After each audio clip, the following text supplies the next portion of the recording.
दोस्तों, हर साल भगवान जगन्नाथ की रथ यात्रा आषाढ़ मास के शुक्ल पक्ष के दूसरे दिन निकल जाती है और शुक्ल पक्ष के 11वें दिन समाप्त होती है। ये 10 दिन की रथ यात्रा का कार्यक्रम किसी त्योहार से कम नहीं होता और इस रथ यात्रा में देश विदेश से लाखों लोग, लाखों की संख्या में ये भक्त जो है वो यहाँ पर पहुँचते हैं। रथ यात्रा में भगवान जगन्नाथ के साथ उनके भाई बलराम और बहन सुभद्रा भी होती है और तीनों के लिए अलग अलग रथ जो है वो बनाए जाते हैं।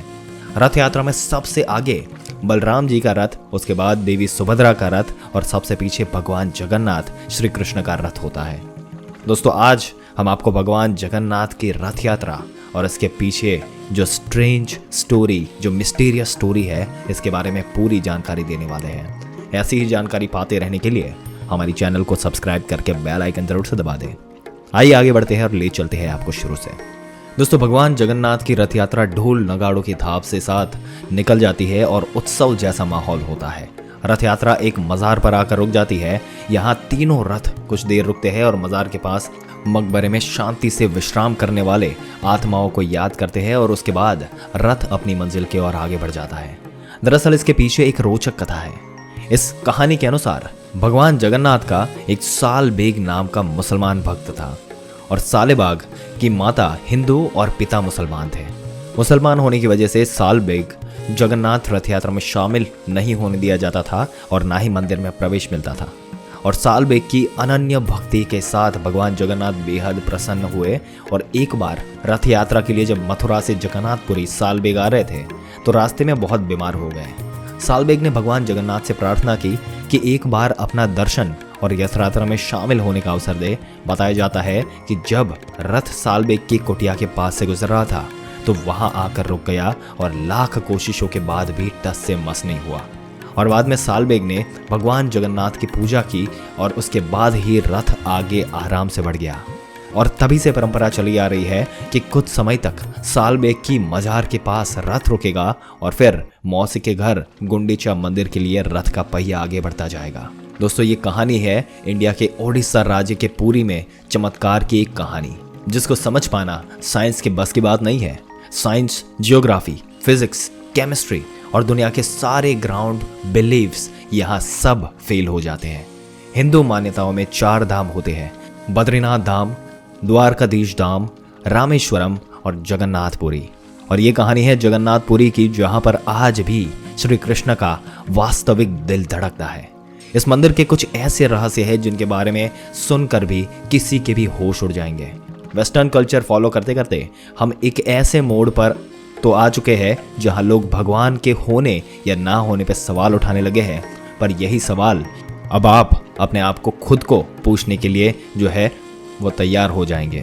दोस्तों, हर मंदिर में जहां भगवान की मूर्तियां मेटल या स्टोन से बनती है, वही जगन्नाथ मंदिर में भगवान की मूर्तियां लकड़ी से बनी हुई है। पर ऐसा क्यों? क्योंकि 3102 BC में एक जरा नाम के शिकारी ने शिकार करते हुए गलती से तीर श्री कृष्ण के पैर पे चला दिया, जैसे कि उनकी मौत हो गई। और जरा ने श्री कृष्ण के देह संस्कार पूरे रीति रिवाज के साथ किए। पर जब उनकी चिता शांत हुई तो जरा ने देखा कि एक चमकने वाली मेटल की चीज अभी तक जली नहीं है। जरा को ये समझ नहीं आ रहा था कि ये क्या है, तो उसने वो उठाया और उसने बेचने के लिए निकाल दिया। दोस्तों, इसको खरीदना तो दूर, किसी ने उसे हाथ भी नहीं लगाया। और इसके बाद जरा ने इस चीज को लकड़ी के ऊपर रखकर पानी में बहा दिया। गुप्त डायनेस्टी, इसके चलते अवंती के राजा इंद्रद्युम्न विष्णु जी के बहुत बड़े भक्त थे। तो एक दिन उनके सपने में जाकर विष्णु जी उन्हें एक नदी में डुबकी लगाने को कहा और यहाँ भी बताया कि एक लकड़ी के तने में तुम्हें मैं मिलूंगा।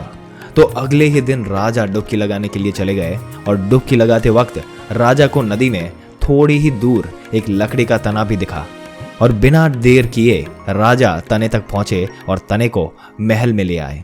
फिर राजा ने कुछ बहुत नमी और कष्टकारों को बुलाया, पर उनमें से कोई भी इस लकड़ी की मूर्ति इससे नहीं बना पाया। कई दिन बीत गए। फिर उसके बाद एक और कलाकार आया और उसने राजा से कहा कि मूर्ति मैं बनाऊंगा, पर एक शर्त है। राजा ने वो शर्त पूछी तो उन्होंने बताया और उसी शर्त पर अग्री करते हुए राजा ने उसको बनाने के लिए काम सौंप दिया। ये कलाकार शर्त ये थी कि ये मूर्ति बनाने के लिए पूरे 21 दिन का समय लगेगा और 21 दिन से पहले कोई भी मुझसे बात ना करे, ना मिले और ना मेरे किसी भी काम के लिए मुझे जो है उसमें विलंब डाले। राजा को ये शर्त मंजूर थी और मूर्ति बनाने का काम शुरू हुआ।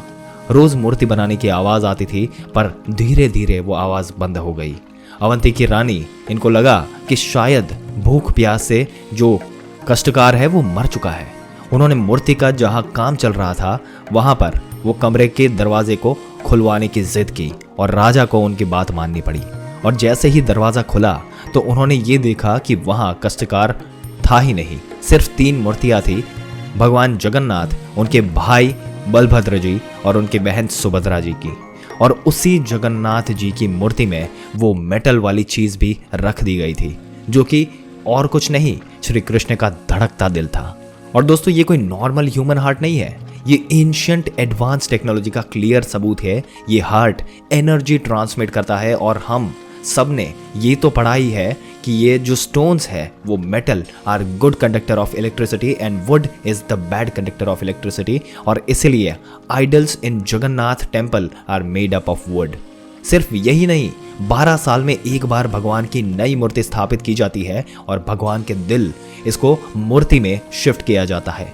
और ये इसलिए किया जाता है क्योंकि जो एनर्जी ट्रांसमिटिंग डिवाइस, अगर इसके बारे में हम बात करें, साइंटिफिकली बात करें, तो मूर्ति में होता है, वो इतनी एनर्जी ट्रांसमिट करते हैं कि wood gets depleted with time और इसलिए उसे बदलने की जरूरत होती है। और दोस्तों, रथ यात्रा के लिए जो रथ बनाया जाता है उनका काम अक्षय तृतीया से शुरू होता है और रथ बनाने के लिए नीम और हांसी के पेड़ों की लकड़ियों का प्रयोग किया जाता है। 3 रथों को बनाने में 884 पेड़ों का प्रयोग किया जाता है। पुजारी जंगल जाकर पेड़ों की पूजा करते हैं, जिनका प्रयोग रथ के इस्तेमाल में किया जाता है। पूजा के बाद सोने की कुल्हाड़ी से पेड़ों को काट लगाया जाता है और इस कुल्हाड़ी को पहले भगवान जगन्नाथ की प्रतिमा से स्पर्श करवाया जाता है।